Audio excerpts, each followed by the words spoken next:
It started like any normal night shift. One call, one house, one victim.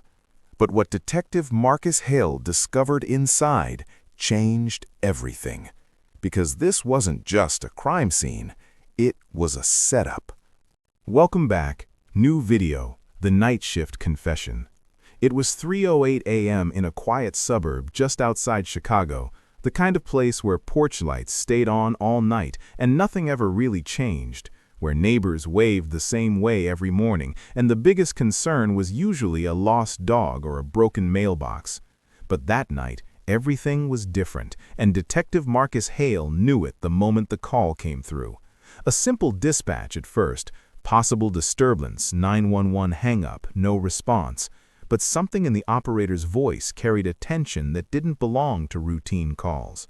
And as Marcus drove through the empty streets, the silence felt heavier than usual, like the entire neighborhood was holding its breath.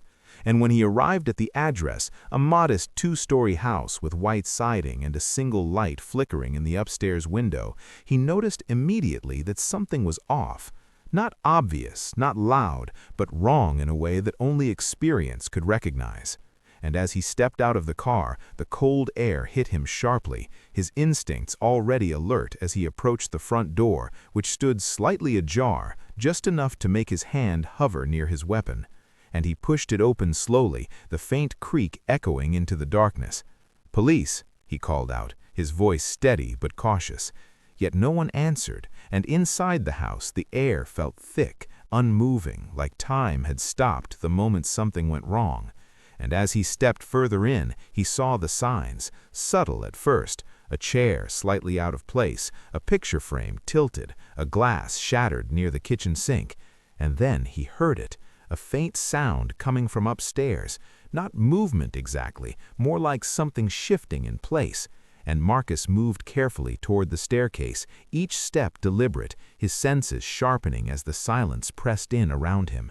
And at the top of the stairs, the hallway stretched out into darkness, one door at the end slightly open, a faint light spilling through the crack. And as he approached, he could hear it more clearly now, breathing, slow and uneven. And he pushed the door open with controlled force, only to find a woman sitting on the floor, her back against the wall, her eyes wide but distant, as if she were somewhere else entirely. And for a moment, neither of them spoke, and then she whispered, "You're too late." And those words hit him harder than any scream could have. And he knelt down carefully, trying to assess the situation, asking her what happened, if anyone else was in the house. But she only shook her head slowly, her gaze fixed on something he couldn't see. And then she said something that made his blood run cold. "He said you'd come. He said you always do." And before Marcus could respond, a noise came downstairs, a sudden sharp crash that broke the fragile stillness, and he stood up instantly, drawing his weapon as he turned toward the hallway, leaving the woman behind as he moved quickly but cautiously down the stairs, his heart pounding now as the situation shifted from uncertain to dangerous. And when he reached the bottom, he saw that the back door was now open, swinging slightly in the night air. And without hesitation, he stepped outside, scanning the yard, the shadows, the edges of the property where anything or anyone could be hiding. And for a moment there was nothing, just the quiet hum of the night, until he noticed movement near the fence line, a figure slipping through the darkness. And Marcus shouted, "Stop! Police!" as he gave chase, his boots pounding against the grass as adrenaline took over. And the figure moved fast, cutting through the yard and into the narrow alley beyond. But Marcus was close, close enough to see the outline, the build, the way the person moved with purpose, not panic. And that's when he realized something wasn't right. This wasn't someone running blindly. This was someone who knew exactly where they were going. And the chase continued through the alley, past trash bins and fences, until suddenly the figure disappeared, turning a corner and vanishing into the maze of back streets. And Marcus slowed, scanning the area, listening for any sign. But there was nothing, just silence again, like the city had swallowed the suspect whole. And as he stood there catching his breath, he felt a strange unease settle in. Because criminals run, they make mistakes, they leave traces, but this felt different, controlled, intentional, like he had been led out there. And with that thought lingering in his mind, he returned to the house, the pieces of the situation starting to form a picture that didn't quite make sense yet.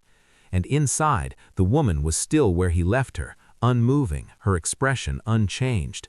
And as backup finally arrived, the house filled with activity, officers securing the scene, paramedics checking on the woman, detectives beginning their work. But Marcus stayed focused, replaying everything in his head, the call, the door, the woman's words, the chase, and something about it all felt connected in a way he couldn't yet explain. And hours later at the station, the woman finally spoke again, her voice trembling but clearer now, and she told them about a man who had been watching her for weeks, always at a distance, always just out of reach, someone who knew her routine, her habits, her life. And at first she thought it was paranoia, stress, something she could ignore, until tonight when he appeared inside her house as if he had always belonged there, calm, almost polite, speaking to her like they were having a normal conversation.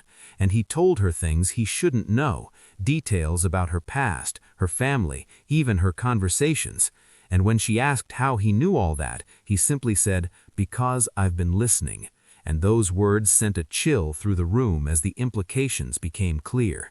And when she asked what he wanted, he gave an answer that no one expected. "Nothing. I just wanted to see what you'd do." And that's when she tried to call 911, her hands shaking as she dialed. But before she could speak, he took the phone, ended the call, and said, "It's okay, they're already on their way." And then he left, just walked out as if his job was done, leaving her alone in a house that no longer felt like her own. And as Marcus listened to her account, he felt that same unease grow stronger, because this wasn't about theft or revenge or even violence. This was something else entirely, something psychological, controlled, deliberate. And over the next few days, the investigation uncovered more pieces, hidden recording devices placed throughout the house, tiny, almost invisible, capturing everything. And it became clear that the suspect had been observing her life in detail, studying her reactions, her routines, her fears. But the question remained, why? And as Marcus dug deeper into similar cases, he found patterns, reports from other states, incidents that had been dismissed or misclassified, all involving someone watching, recording, manipulating, and then disappearing without a trace. And each case left behind the same feeling, the same unanswered questions. And the more he looked, the more he realized this wasn't isolated, it was systematic.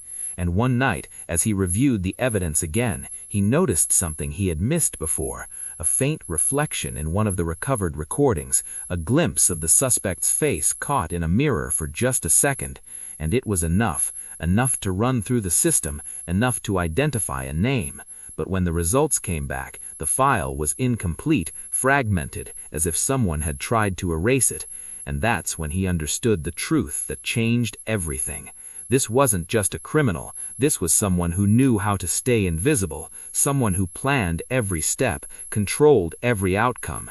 And as he sat there staring at the screen, the realization settled in like a weight he couldn't shake. This case wasn't over, not even close, because somewhere out there, the man who had been watching, waiting, and controlling from the shadows was still out there, still observing, still choosing his next move. And the most terrifying part wasn't what he had already done, but what he might do next. Because for him, this wasn't about crime, it was about control, about understanding people at their most vulnerable. And as Marcus finally leaned back in his chair, the city outside beginning to wake up, he knew one thing for certain. This wasn't a case he could close, because some predators don't hunt for survival, they hunt for something far more dangerous, the thrill of knowing they're always one step ahead, always watching, always there, even when you think you're alone. Weeks passed, but Detective Marcus Hale couldn't let it go. The case had officially gone cold, filed under ongoing investigation, with no active leads. Yet the silence only made it worse, because the absence of answers felt louder than any evidence. And every night Marcus found himself replaying the details, the woman's words, the hidden cameras, the calculated escape, and most of all, the feeling that none of it had been random. And then one night at exactly 3:08 a.m., his phone rang, a private line, one that almost no one had access to. And the moment he saw it, his chest tightened, because something deep inside told him this wasn't coincidence. And when he answered, there was no introduction, just a calm, familiar voice that sent a chill down his spine. "Detective Hale, I was wondering how long it would take you." And Marcus froze for just a second before his training took over. "Who is this?" he demanded, though he already knew the answer. And the voice responded with quiet amusement. "You've been looking for me. I thought it was only fair I return the favor." And Marcus stood up, his mind racing as he tried to trace the call, signal for backup, anything. But the voice continued, steady and controlled. "You're different from the others. You actually see the patterns." And Marcus's grip tightened on the phone. "What do you want?" And there was a pause before the answer came, softer now, almost thoughtful. "Closure." And before Marcus could respond, the call ended, and seconds later another notification appeared on his phone, a message, a single address just a few miles away. And without hesitation, Marcus grabbed his jacket and keys, every instinct telling him this was it, the moment everything would either end or spiral even further. And the drive felt longer than it was, the empty streets stretching out in front of him as his mind prepared for every possible outcome. And when he arrived at the location, he found an abandoned warehouse, dark, silent, isolated, the kind of place where things happened without witnesses. And as he stepped out of the car, the air felt heavy again, just like that first night, and he moved toward the entrance carefully, weapon ready, pushing the door open to reveal a vast, empty space filled with shadows and echoes. And for a moment there was nothing, just the sound of his own breathing, until a light flickered on in the distance, illuminating a single chair in the center of the room. And sitting in it was a man, calm, composed, as if he had been waiting all along. And Marcus approached slowly, his eyes locked on the figure as he said, "It's over." But the man only smiled slightly and replied, "No, this is where it makes sense." And as Marcus got closer, he recognized the face from the reflection in the recording, the same eyes, the same calm expression. And for a moment, the two just stood there, hunter and hunted, finally face to face. And Marcus demanded answers, demanded to know why he had done it, why he had watched, manipulated, orchestrated everything. And the man leaned back slightly before speaking, his voice steady, almost clinical. "Because people are predictable. You just have to put them in the right situation." And Marcus's jaw tightened. "You broke into her house. You terrorized her." And the man shook his head slowly. "No, I revealed her." And those words hung in the air like a challenge. And before Marcus could respond, the man gestured toward a set of monitors behind him, screens flickering to life one by one, showing different locations, different houses, different people going about their lives completely unaware they were being watched. And Marcus felt a surge of anger. "How many?" he demanded, and the man's smile widened slightly. "Enough." And in that moment, Marcus understood the scope of it. This wasn't just one victim, one case. It was a network, a system of observation and control far larger than he had imagined. And as Marcus stepped forward to arrest him, the man raised a hand calmly and said, "Before you do that, you should know something." And Marcus hesitated just for a second, just enough. And the man continued, "You were never chasing me. I was leading you." And Marcus's expression hardened.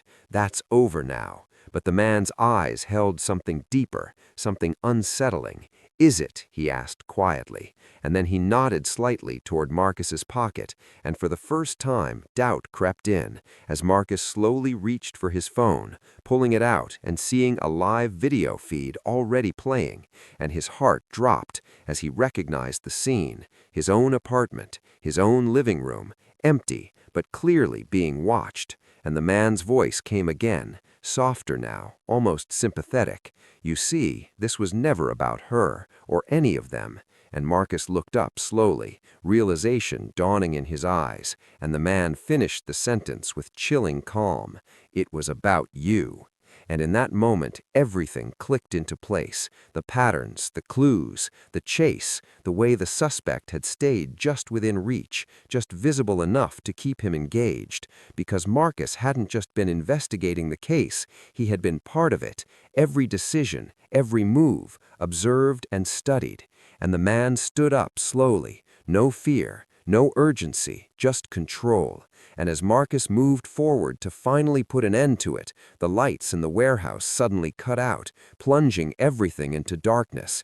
And in that split second of confusion, the sound of footsteps echoed, then silence. And when the lights flickered back on, the chair was empty, the monitors were dark, and the man was gone, just like before, leaving behind nothing but questions and the terrifying truth. And as Marcus stood there in the empty warehouse, the weight of it all settled in, because he realized something he could never unlearn. This wasn't a case you solved. It was a game you were pulled into. And somewhere out there, the man was still watching, still learning, still choosing his next subject, and maybe, just maybe, still watching him. And as the city continued on like nothing had changed, Marcus understood the most dangerous truth of all, that some predators don't just hunt their victims, they study the ones chasing them. And sometimes, the closer you get to the truth, the deeper you become part of the story.